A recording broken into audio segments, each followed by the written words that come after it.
చేయాలి. ఎప్పుడు రాదండి వాళ్ళకు. పాకిస్తాన్ అన్న దేశం ఉన్నంత వరకు వాళ్ళ మార్పు రాదండి.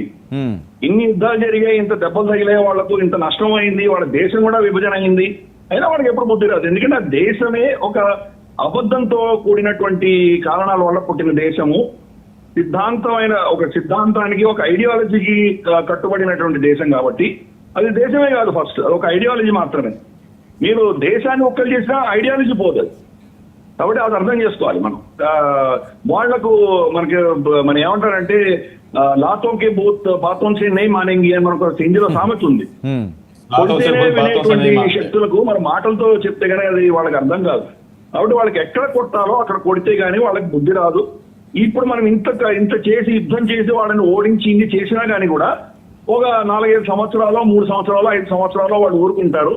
మళ్ళీ వాళ్ళ నైజం పైకి వస్తుంది. ఎందుకంటే వాళ్ళ పాకిస్తాన్ అన్న దేశంలో వాళ్ళకి ఐడెంటిటీయే లేదు. వాళ్ళ ఐడెంటిటీ ఏంటి? మేము హిందువులం కాదు, మేము భారతీయులం కాదు. ఏ దేశానికి కూడా నెగిటివ్ ఐడెంటిటీ ఉండదు కదా. మన దేశానికి ఐడెంటిటీ ఏంటి? మనం 5-6 వేల సంవత్సరాల అద్భుతమైనటువంటి చరిత్ర ఉన్నటువంటిది ఒక సంస్కృతి, మన ఒక సివిలైజేషన్. అలాగే ప్రతి దేశానికి ఒక ఐడెంటిటీ ఉంటుంది. చైనా కూడా ఒక పెద్ద సివిలైజేషన్, ఇరాన్ ఒక పెద్ద సివిలైజేషన్, సౌదీ అరేబియా వాళ్ళకు ఇస్లాం పుట్టింది, వాళ్ళకు ఒక ఐడెంటిటీ ఉన్నది. పాకిస్తాన్కి ఏం ఐడెంటిటీ ఉంది? మేము భారతీయులం కాదు, హిందువులు కాదు. సరే, మీరెవరు? వాళ్ళకి తెలియదు. అది మేము అరబులమా, మేము పర్షియన్సా, పార్సీలమా, తుర్కులమా, మాకు తెలియదు. సో వాళ్ళకి ఐడెంటిటీ అంటే లేనటువంటి దేశం అది. కాబట్టి భారతదేశము హిందువుల పట్ల వాళ్లకు హేట్రెడ్ తీసేస్తే కనుక పాకిస్తాన్ అనే దేశమే ఉండదు. అది ఉన్నంత వరకు మీరు ఎన్ని కొట్టండి, వాళ్ళని ఎంత మీరు వాళ్ళకి నష్టం కలిగించండి, ఆ దేశాన్ని సర్వనాశనం చేయండి, అయినా ఈ యొక్క భావజాలం ఉన్నంత వరకు వాళ్ళకి ఏమీ అవ్వదు. ఏంటి సార్ మరి దీని పరిష్కారం ఏంటి? 1947 నుంచి ఈ రోజు దాకా మనం ఏమంటున్నాము? ప్రతి యుద్ధం మనం గెలిచామంటున్నాం. వాళ్ళ దేశంలో నేరేటివ్ అంటే ప్రతి యుద్ధం మేమే గెలిచామని వాళ్ళు చెప్పుకుంటున్నారు. 65లో యుద్ధం చేసి వాళ్ళని నష్టపోలేదు. తాష్కెంట్ లో మేము అక్కడ ఒప్పందం చేసుకున్నప్పుడు ఎవరి భూభాగాలు వాళ్ళకి ఇచ్చేసుకున్నాం కాబట్టి మాకేం నష్టం వచ్చింది, ఏం రాలేదు.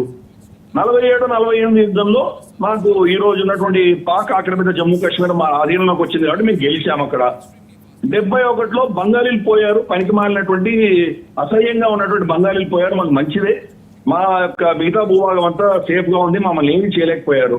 పైపెచ్చు మేము ఇల్లీగల్ గా ఆక్యుపై చేసుకున్నటువంటి జమ్మూ కాశ్మీర్ ప్రాంతాలు మా అధీనంలోనే ఉన్నాయి. భారతదేశం గెలిచినా కానీ కూడా వాళ్ళు దాన్ని వెనక్కి తీసుకోలేకపోయారు. కాబట్టి అది కూడా మేమే గెలిచాము. 1999లో మీరు కార్గిల్ యుద్ధంలో మేము కొండలన్నీ ఆక్యుపై చేసుకుంటే మీరు ఏం చేశారు? మళ్ళీ లైన్ ఆఫ్ కంట్రోల్కి మమ్మల్ని దోచారు. అంతకుమించి మీరు మమ్మల్ని వెనక్కి కూడా తోయలేకపోయారు. మేము ఇటువంటి పని చేసినందుకు మా మీద ప్రపంచం ఏమైనా మా మీద ఆంక్షలు విధించడం కానీ మాకు ఏమైనా శిక్ష వేసిందా? వేయలేదు కదా. పైకొచ్చి మాకు బిలియన్స్ ఆఫ్ డాలర్స్ ఇచ్చారు కదా. కాబట్టి ఎక్కడ ఓడిపోయామో ప్రతి యుద్ధం మేమే గెలిచామని వాళ్ళు చెప్పుకుంటారు వాళ్ళు. కాబట్టి ఈ యుద్ధంలో కూడా వాళ్ళు మేమే గెలుస్తున్నామని చెప్పుకుంటున్నారు వాళ్ళు. Already start చేశారటండి. అమెరికా చెప్పింది మేము ఇంకా సైలెంట్ అవుతాము, అమెరికా చెప్పింది కాబట్టి మేము వెనక్కి తగ్గుతున్నాం, లేకపోతే భారత్ అంతా చూసేద్దామని ప్రిపేర్ అవుతున్నారట. వాళ్ళు అసలు గ్రౌండ్ ప్రిపేర్ చేస్తున్నారట. రేపు అదే చెప్తారు. వాళ్ళంతా ఫేక్ నారేటివ్ అని నడుస్తుంది.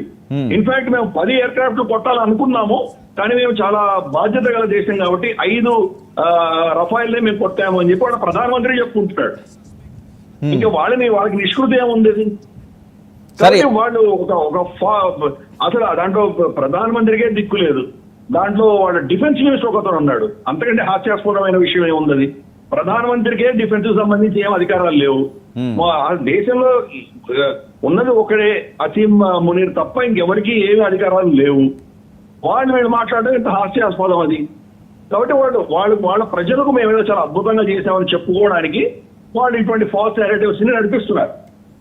నిన్న CNN లో రిపోర్టర్ ఆయన్ని ఖ్వాజా ఆసిఫ్ ని వాళ్ళ డిఫెన్స్ మినిస్టర్ ని ప్రశ్నిస్తే మీరు 5 ఎయిర్క్రాఫ్ట్ ని కొట్టారు భారతదేశం రఫైల్స్ అని చెప్తున్నారు కదా, ప్రూఫ్ ఏది అని అడిగితే ఆయన ఏమంటున్నాడు?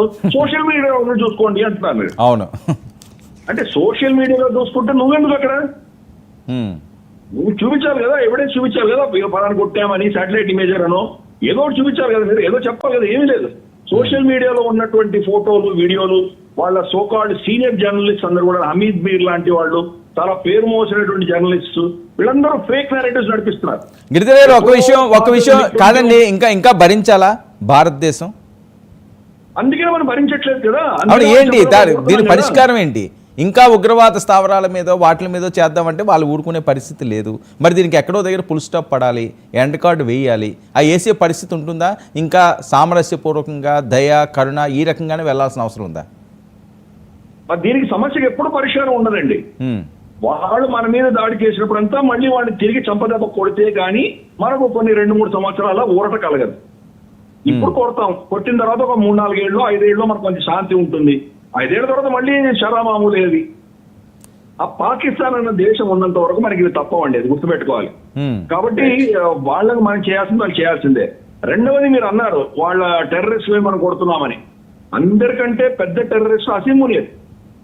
ఈ రోజు అక్కడ పహల్గామ్ లో జరిగిన దాడికి ఇన్స్ట్రక్షన్స్ ఇచ్చి దానికి ప్లానింగ్ చేసి దాన్ని అప్రూవల్ ఇచ్చింది అసీం మునీర్. అందుకనే దానికి 4 రోజుల ముందు ఆయన చెప్పాడు హిందువులు వేరే ముస్లింలు వేరే, 2 నేషన్ థియరీ, ఇటువంటి పిచ్చి కూతులన్నీ కూర్చాడు ఆయన ఆల్రెడీ. కాబట్టి దాని ఆధారంగానే ఈ దాడులన్నీ కూడా జరిగినాయి. కాబట్టి జైషే మహమ్మద్ కానీ లష్కర్ ఏ తోయబా కానీ పేరుకి ఊరికే పేర్లు పెట్టి వాళ్ళతో నడిపిస్తున్నారు కానీ వాళ్ళకి ట్రైనింగ్ కానీ, వాళ్ళకి అస్త్రాలు కానీ, వాళ్ళకి లాజిస్టిక్స్ కానీ, శాటిలైట్ ఇమేజరీ కానీ, ఎవరిని టార్గెట్ చేయాలి, ఎలా చేయాలి, మనకు ఇక్కడ జమ్మూ కాశ్మీర్ లో వాళ్ళకు లోకల్ గా ఓవర్ గ్రౌండ్ వర్కర్స్ సపోర్ట్ కానీ ఇవన్నీ కూడా పాక్ ఆర్మీ ఐఎస్ఐఏ చేస్తుంది. కాబట్టి ఈ తన్జీమ్లన్నీ కూడాను మనకు జైషే మహమ్మద్ కానీ లష్కర్ ఏ తోయబా కానీ పాకిస్తాన్ ఆర్మీ యొక్క అభిన్న భాగం కింద మనం భావించాలి. దీన్ని భిన్నంగా ఎప్పుడు చూడకూడదు.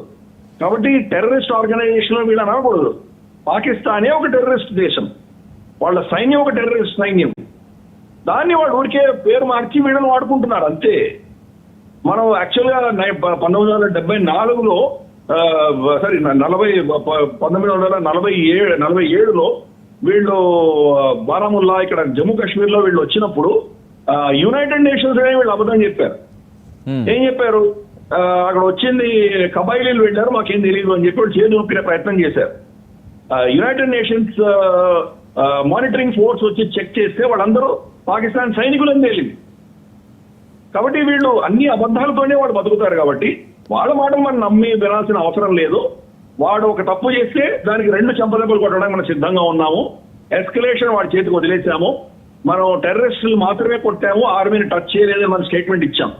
అయినా వాడు మన ఆర్మీ మీద మన ప్రజల మీద వాడు టార్గెట్ చేశారు. కాబట్టి ఇప్పుడు మనం వాడి ఆర్మీ కావచ్చు, వాడి ఎయిర్ ఫోర్స్ కావచ్చు, అన్ని కూడా మనకి ఇప్పుడు ఓపెన్ గా ఉన్నాయి. కాబట్టి అన్ని మీద టార్గెట్ చేస్తున్నాం.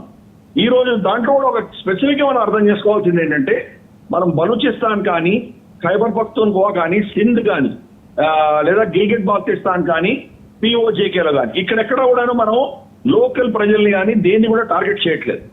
మనం టార్గెట్ చేస్తున్నది పాకిస్తానీ పంజాబ్ లో ఉన్నటువంటి పెద్ద పెద్ద పట్టణాలను మాత్రమే మనం టార్గెట్ చేస్తున్నాం.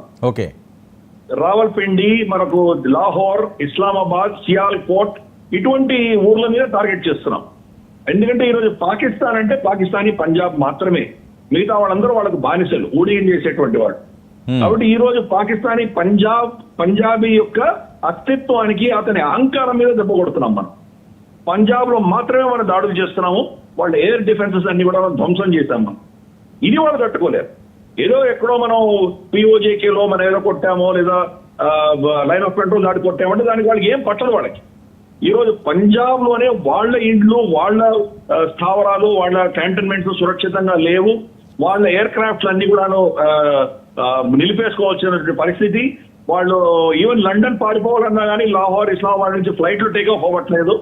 ఇది వాళ్ళు జీర్ణించుకోలేరు, తట్టుకోలేరు. కాబట్టి వాళ్లకు నొప్పి ఇంకా పెంచే దిశగా మనం వాళ్ళని శిక్షిస్తున్నాం. మనము వాడు ఒక మెట్టేస్తే మనం 3 మెట్లు వేసి వాడిని కొడుతున్నాం. మనం అది వాడు ఎలా దానికి రియాక్ట్ అవ్వాలో అర్థం కాక గిలగిలలాడుతోంది పాకిస్తాన్. కాబట్టి ఈ నేపథ్యంలో మనకు కొన్ని దెబ్బలు తగలొచ్చు. ఫర్ ఇన్స్టెన్స్ వాళ్ళు క్రాస్ బార్డర్ ఫైరింగ్ లో 16 మంది మన సివిలియన్స్ చనిపోయారు. పూంచ్ ఆ ప్రాంతంలో గురుద్వారా మీద దాడి చేశారు, బస్ స్టాండ్ మీద దాడి చేశారు, ఇటువంటివన్నీ చేశారు. వాళ్ళు కొంత మనకు కూడా నష్టం రావచ్చు. కానీ పాకిస్తాన్ మాత్రం కంప్లీట్ గా వాళ్ళకి శక్తిహీనం చేసి వాళ్ళని చంపదెబ్బ కొట్టే, చావు దెబ్బ కొట్టేంత వరకు కూడా మనం వాళ్ళని శిక్షించడానికి సిద్ధంగా ఉన్నాం మనం. కాబట్టి చూద్దాం వాళ్ళు ఎంతవరకు దీన్ని తీసుకెళ్లే క్షమత ఉంది, శక్తి ఉందో. మరి అటువంటిప్పుడు మరి చైనా తర్వాత వాళ్ళకు ఇతరత్ర టర్కీ వీళ్ళు వచ్చి వాళ్ళ పక్షాన్ని నిలబడతారా? నిలబడే అటువంటి పరిస్థితులు వస్తాయా? లేకపోతే వీళ్ళు ఏకాకి అయిపోయి వాడు దాసోహం అంటారా? రాబోయే రోజుల్లో చూద్దాం. మనం మాత్రం దేనికైనా సిద్ధంగా ఉన్నామో, నష్టపోయినా మనం దాన్ని ఆగేటువంటి పరిస్థితి